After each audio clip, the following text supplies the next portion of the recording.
ಎಲ್ಲರಿಗೂ ನಮಸ್ಕಾರ. ನಮ್ಮ ಜ್ಞಾನ ಸೂತ್ರಂ ಯೂಟ್ಯೂಬ್ ಚಾನಲ್ಗೆ ನಿಮಗೆ ಮರಳಿ ಸ್ವಾಗತ. ಇವತ್ತಿನ ವಿಡಿಯೋದಲ್ಲಿ ನಾವು ಕಾಮರ್ಸಿನ ಯೂನಿಟ್ 6 ಮುಂದುವರೆದ ಭಾಗದಲ್ಲಿರುವಂಥ ಹ್ಯೂಮನ್ ರಿಸೋರ್ಸ್ ಮತ್ತು OBEನ ಕೆಲವು ಕಾನ್ಸೆಪ್ಟ್ಸ್ ಬಗ್ಗೆ ಡಿಸ್ಕಸ್ ಮಾಡ್ತೀವಿ. ಈ ವಿಡಿಯೋನ ಶುರು ಮಾಡೋದಕ್ಕೆ ಮುಂಚೆ ನೀವೇನಾದರೂ ಇನ್ನೂ ನಮ್ಮ ಚಾನಲ್ಗೆ ಸಬ್ಸ್ಕ್ರೈಬ್ ಆಗಿಲ್ಲ ಅಂದರೆ ಈ ಕೂಡಲೇ ಸಬ್ಸ್ಕ್ರೈಬ್ ಆಗಿ ವಿಡಿಯೋಸ್ನ ಲೈಕ್ ಮಾಡಿ ಹಾಗೆ ಶೇರ್ ಮಾಡಿ. ಬನ್ನಿ ವಿಡಿಯೋನ ಶುರು ಮಾಡೋಣ. ಮೊದಲನೇದಾಗಿ ಹ್ಯೂಮನ್ ರಿಸೋರ್ಸ್ ಮ್ಯಾನೇಜ್ಮೆಂಟ್ ಅಂದರೆ ಏನು ಅಂತ ತಿಳ್ಕೊಳ್ಳೋಣ.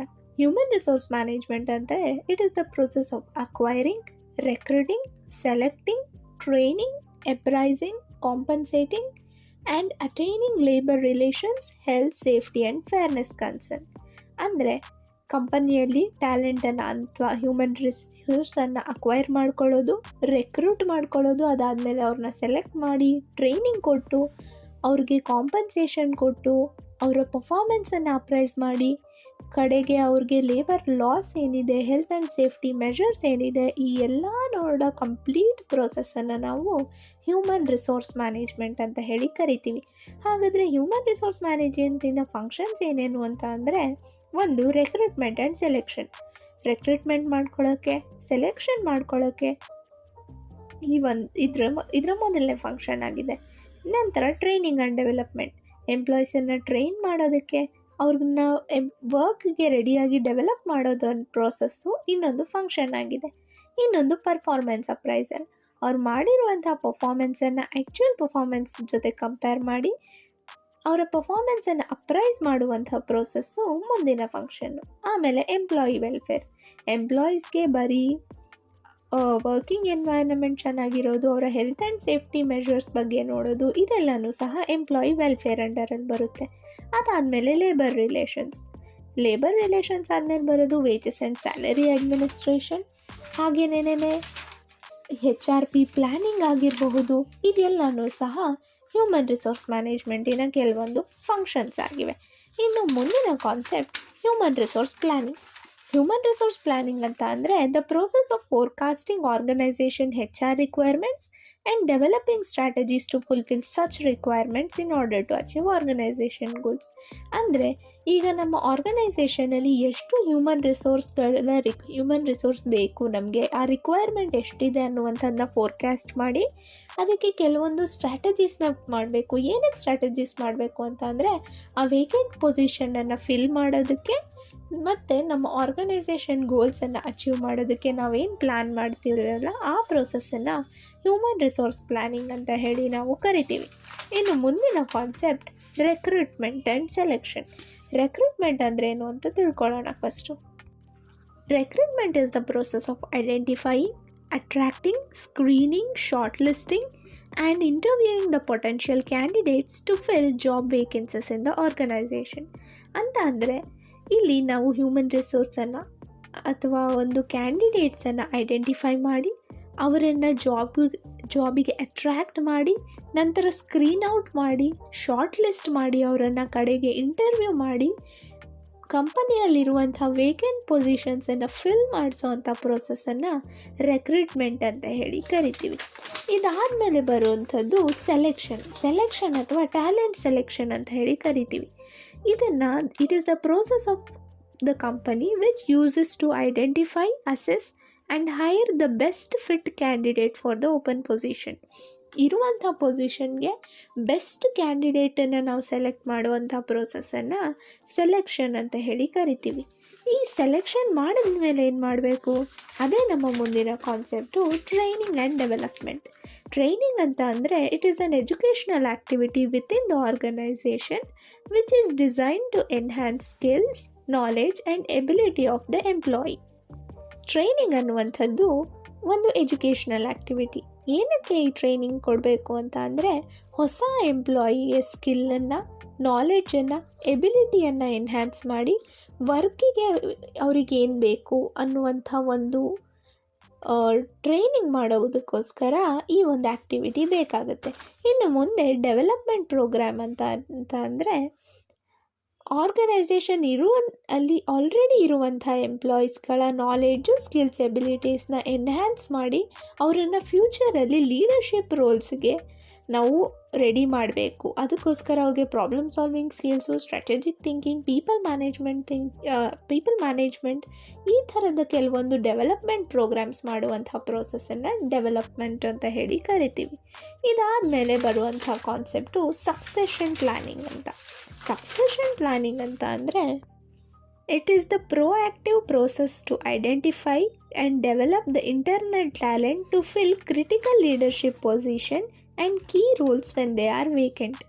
ಆರ್ಗನೈಸೇಷನಲ್ಲಿ ಈಗ ಆಲ್ರೆಡಿ ಇರುವಂತಹ ಟ್ಯಾಲೆಂಟೆಡ್ ಪೀಪಲನ್ನು ಐಡೆಂಟಿಫೈ ಮಾಡಿ ಅವರನ್ನು ಮುಂದೆ ಲೀಡರ್ಶಿಪ್ ರೋಲ್ಸ್ ಏನಾದರೂ ವೇಕೆಂಟ್ ಆದಾಗ ಆ ರೋಲಲ್ಲಿ ನಾವು ಅವರನ್ನು ಡೆಸಿಗ್ನೇಟ್ ಮಾಡುವಂಥ ಪ್ರೋಸೆಸ್ಸನ್ನು ಸಕ್ಸೆಷನ್ ಪ್ಲ್ಯಾನಿಂಗ್ ಅಂತ ಹೇಳಿ ಕರಿತೀವಿ. ಇದೆಷ್ಟು ಸಕ್ಸೆಷನ್ ಪ್ಲ್ಯಾನಿಂಗ್ ಬಗ್ಗೆ ಆಗಿತ್ತು. ಇನ್ನು ಮುಂದಿನ ಕಾನ್ಸೆಪ್ಟ್ ಕಾಂಪೆನ್ಸೇಷನ್ ಮ್ಯಾನೇಜ್ಮೆಂಟ್. ಕಾಂಪೆನ್ಸೇಷನ್ ಅಂತ ಅಂದರೆ it is the monetary value provided for the employees in exchange for their work. Employees ಮಾಡಿರೋ ಕೆಲಸಕ್ಕೆ ನಾವು ಕೊಡುವಂಥ ಕೆಲವೊಂದು ಮಾನಿಟರಿ ಅಥವಾ ನಾನ್ ಮಾನಿಟರಿ ವ್ಯಾಲ್ಯೂಸನ್ನು ಕಾಂಪೆನ್ಸೇಷನ್ ಅಂತ ಹೇಳಿ ಕರಿತೀವಿ. ಕಾಂಪೆನ್ಸೇಷನ್ ಮ್ಯಾನೇಜ್ಮೆಂಟ್ ಅಂತ ಅಂದರೆ ಈ ಕಾಂಪೆನ್ಸೇಷನಲ್ಲಿರುವಂಥ ಫೈನಾನ್ಷಿಯಲ್ ಮತ್ತು ನಾನ್ ಫೈನಾನ್ಷಿಯಲ್ ರಿವಾರ್ಡ್ಸನ್ನು ಮ್ಯಾನೇಜ್ ಮಾಡಿ ಅಡ್ಮಿನಿಸ್ಟರ್ ಮಾಡುವಂಥ ಪ್ರೋಸೆಸ್ಸನ್ನು ಕಾಂಪೆನ್ಸೇಷನ್ ಮ್ಯಾನೇಜ್ಮೆಂಟ್ ಅಂತ ಹೇಳಿ ಕರಿತೀವಿ. ಇನ್ನು ಮುಂದಿನ ಕಾನ್ಸೆಪ್ಟ್ ಬಂದು ಜಾಬ್ ಇವ್ಯಾಲ್ಯೂಯೇಷನ್.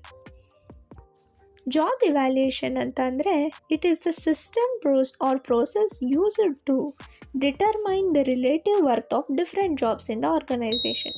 ಆರ್ಗನೈಸೇಷನ್ನಲ್ಲಿರುವಂಥ ಬೇರೆ ಬೇರೆ ಡೆಸಿಗ್ನೇಷನನ್ನು ಅಥವಾ ಬೇರೆ ಬೇರೆ ಪೋಸ್ಟಿನ ವರ್ತ್ ಎಷ್ಟು ಅಂತ ಹೇಳಿ ಡಿಟರ್ಮೈನ್ ಮಾಡುವಂಥ ಪ್ರೋಸೆಸ್ಸನ್ನು ಜಾಬ್ ಇವ್ಯಾಲ್ಯೂಯೇಷನ್ ಅಂತ ಹೇಳಿ ಕರಿತೀವಿ.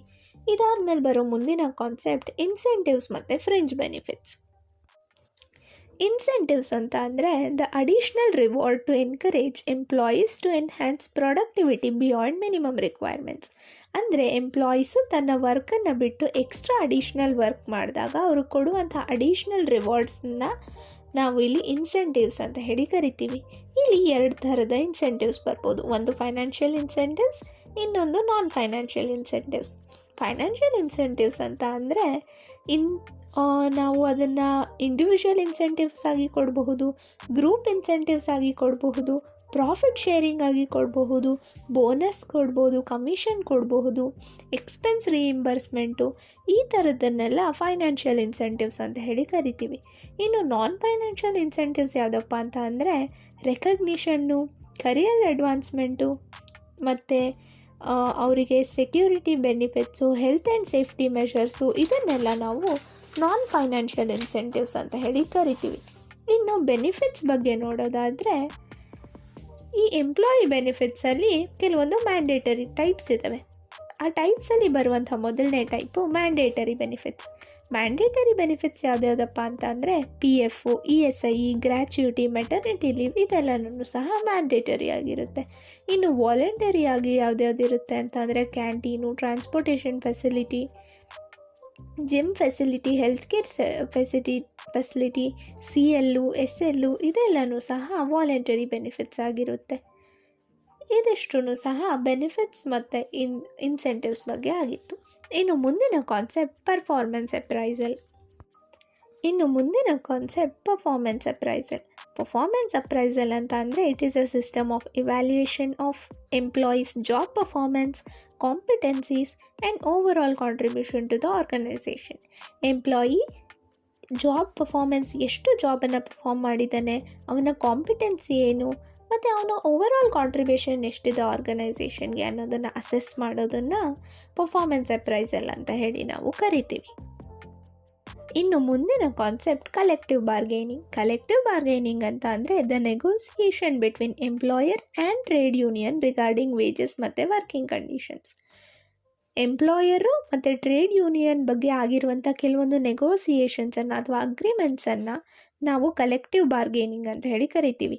ಏನರ ಬಗ್ಗೆ ಅಗ್ರಿಮೆಂಟ್ ಆಗಿರುತ್ತೆ ಅಂತ ಅಂದರೆ ವೇಜಸ್ ಮತ್ತು ವರ್ಕಿಂಗ್ ಕಂಡೀಷನ್ಸ್ ಬಗ್ಗೆ.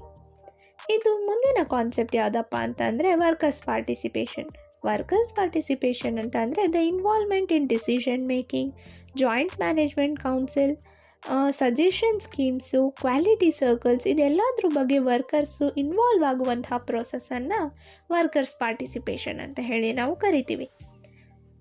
ಇದಿಷ್ಟು HRMನ ಕೆಲವೊಂದು ಕಾನ್ಸೆಪ್ಟ್ಸ್. ಇನ್ನು ಮುಂದೆ ಬರುವಂಥದ್ದು ಆರ್ಗನೈಸೇಷನ್ ಬಿಹೇವಿಯರ್ ಅನ್ನೋ ಕಾನ್ಸೆಪ್ಟ್ಸ್.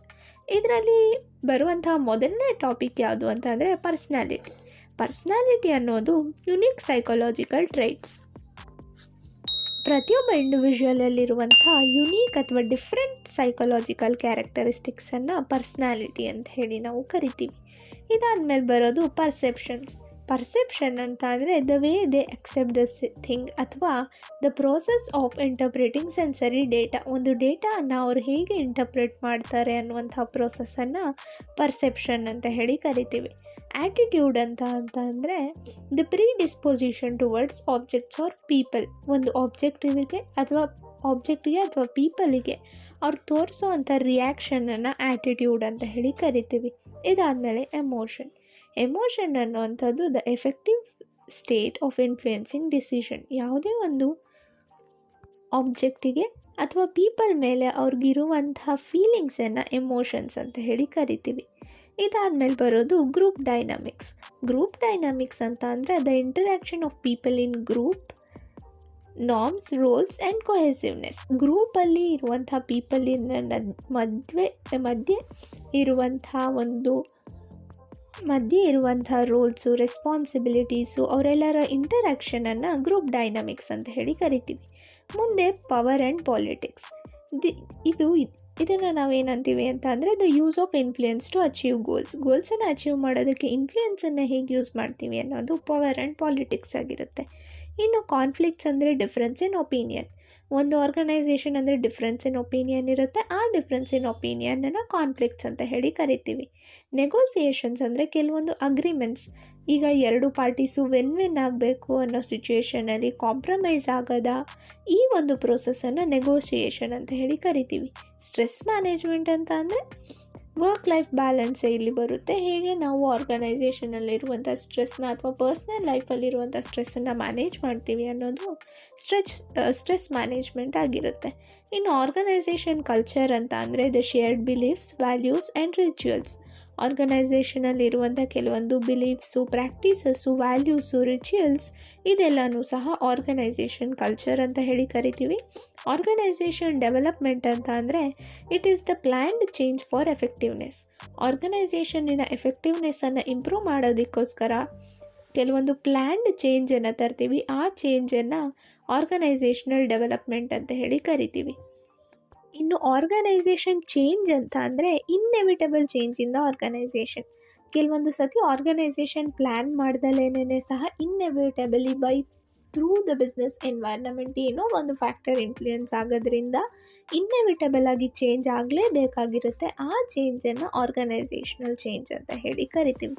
ಇದಿಷ್ಟೂ ಸಹ ಯೂನಿಟ್ 6ಅಲ್ಲಿರುವಂಥ ಕಾನ್ಸೆಪ್ಟ್ಸ್ HRM ಮತ್ತು OBನ ಕೆಲವು ಕಾನ್ಸೆಪ್ಟ್ಸ್ ಆಗಿತ್ತು.